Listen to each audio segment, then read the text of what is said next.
দোকানদার আকবর আমার কাছে আইব 2780 টাকা। আমি ওনাকে 2000 টাকা দিছি, উনি খাতার মধ্যে জমা দিছি 1000 টাকা, 1000 টাকা।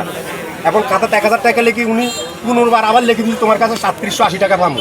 আমি কইছি আপনার কোথাও মিস্টেক হচ্ছে, আপনি ভুল করছেন, আপনি আবার একটু খাতাটা দেখেন। তবে আমি কি খাতা দেখুন এগুলো কই উনি আমার হিসাব পাইব 700 টাকা, এতে জমা না দিই 780 টাকা পাইব। এটা লাইসি আমার মারধর করছে, গায়ে হাত দিচ্ছে। ওকে ঠিক আছে। ব্যবসায়ী কি কাস্টমার গায়ে মিলে হাত দিতে পারে? আজিজ মিয়া হের মা মান্না গিয়ে হের খাওয়ারে হের দামালে আইছে।